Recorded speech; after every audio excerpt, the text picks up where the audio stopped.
Hello traders, hi, how are you? कैसे हैं आप लोग? दोस्तों, आइए आज का एनालिसिस चालू करते हैं।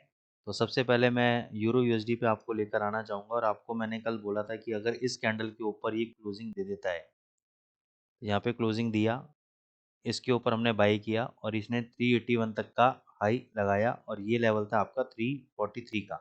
तो अच्छा खासा हमारा 20-25 पिप का जो हमारा जनरल रूल ऑफ थंब होता है, उसका हमने प्रॉफिट बुक किया है यहाँ पे। ठीक है। अब यूरो यूएसडी में आप क्या कर सकते हो? आप यहाँ पे एक शॉर्ट ट्रेड मेरे हिसाब से ले सकते हो। यहाँ पे 356-57 के आसपास आप शॉर्ट ट्रेड लो। आपका स्टॉप लॉस रहेगा 1.410 का। अगर इस लाइन के ऊपर 2 घंटे का कैंडल क्लोज हो जाता है तो, और उसका अगर हाई ब्रेक होता है, तो आप डबल क्वांटिटी से बाय करना, पहला। दूसरा, बाय करने के बाद अगर मान के चलो वहां से नीचे आता है तो दोबारा हम पोजीशन को ऐड करेंगे। कहाँ पे ऐड करेंगे? 356 के आसपास ही ऐड करेंगे। अगर मान के चलो ये 420 पे बंद हो जाता है और 420 22 का हाई होता है, 422 के हाई के ऊपर हमने बाई कर लिया। वहां से बाई करने के बाद ये 10-20 पे ऊपर गया और वहां से नीचे गिर गया, 356 आ गया, वहां पे एक और लॉट और ऐड करेंगे और छोड़ देंगे। तो टोटल हम 0.02 ऊपर बाई करेंगे यहाँ पर और 0.01 यहाँ पे ऐड करेंगे। उसके अलावा हम पोजीशन को ज़्यादा ओवर एक्सपोजर नहीं करेंगे और बैठे रहेंगे। फिर हमें एग्जिट कहाँ करना है वो मैं आपको बताऊंगा। ठीक है। तो बाय ट्रेड में हमने प्रॉफिट बुक कर लिया है। सेल ट्रेड मैंने अभी एग्जीक्यूट करवा दिया आपको और उसका एसएल भी दे दिया। ठीक है। अब इसमें प्रॉफिट आप 20-25 पे मिलते हैं, लेके निकल जाना। जीबीपी यूएसडी में कल थोड़े से ट्रैप हुए हम। पहले यहाँ पे बाई किया, फिर इस कैंडल के लो के नीचे सेल किया, थोड़ा बहुत नीचे गया, फिर यहाँ पे बुलिश एनगल्फिंग कैंडल बनाया। बुलिश एनगल्फिंग कैंडल आपका बना और इसके हाई के ऊपर एक बहुत बढ़िया मूवमेंट दिया। अब जिन लोगों की मान के चलो यहाँ पे जिन्होंने शॉर्ट किया, उनकी शॉर्ट पोजीशन फंसी हुई है और अभी तक उन्होंने होल्ड कर रखा है, कोई दिक्कत वाली बात नहीं है।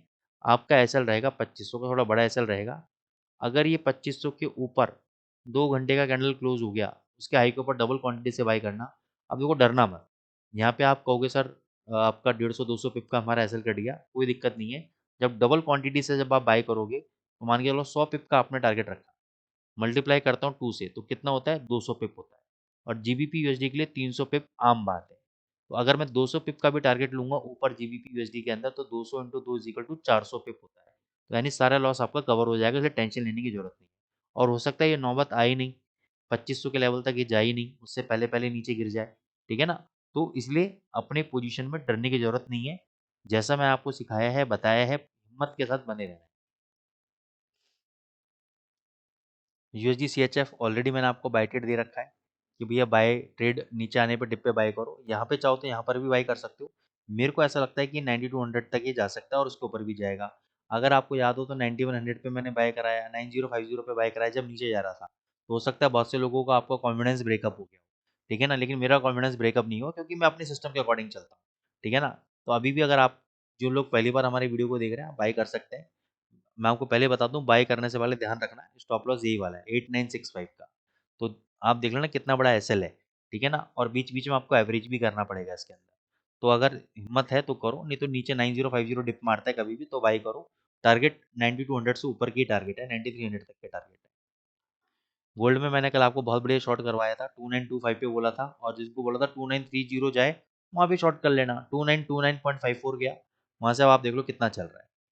तो मैंने तो 10 पॉइंट का प्रॉफिट बुक किया, 100 पिप का प्रॉफिट बुक। बिल्कुल 10 पॉइंट का मतलब 100 पिप होते हैं, 100 पिप का प्रॉफिट बुक हुआ।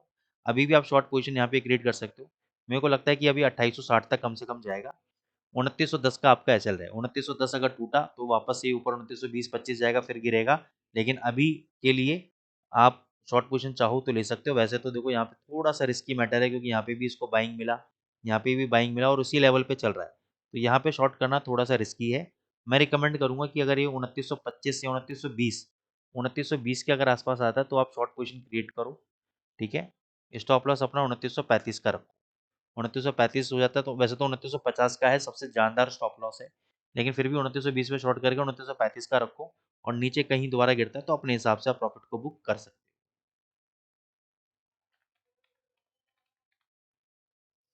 बीटीसी यूएसडीटी पे हमारा यहाँ पे हल्का सा बाय ट्रिगर हुआ, बायर्स ट्रैप हो गए, नीचे आ गए। स्टॉप लॉस अभी होल्ड करा हुआ है, टूटा नहीं है। ठीक है। ये अगर कट गया तो बायर्स आप निकल सकते हो। और अगर आप लॉन्ग टर्म इन्वेस्टर हो तो पोजीशन को होल्ड कर सकते हो, टारगेट लंबे हैं। लेकिन ट्रेडिंग के में अगर मैं बात करूं तो ट्रेडिंग के पॉइंट ऑफ व्यू से अगर इसके नीचे क्लोजिंग हो जाती है और उस कैंडल का लो ब्रेक हो जाता है तो निकल जाना। यूएसडी जेपीवाई बहुत बढ़िया बाइंग है, जितने भी जेपीवाई पेयर है सब बहुत बढ़िया बाइंग है। कोई भी डिप अगर मारता है आपको, ये 100 पिप का अगर डिप मारता है कहीं पर भी, तो आप बाय कर को करें और होल्ड करें, चाहे जीबीपी जेपीवाई हो चाहे यूएसडी जेपीवाई हो, ये आपको अच्छा खासा मूवमेंट ऊपर की तरफ देंगे आपको। तो आई होप दोस्तों आपको एनालिसिस पसंद आ रही है। चैनल को जरूर लाइक करें, सब्सक्राइब करें और कमेंट जरूर करें आप। Thank you so much.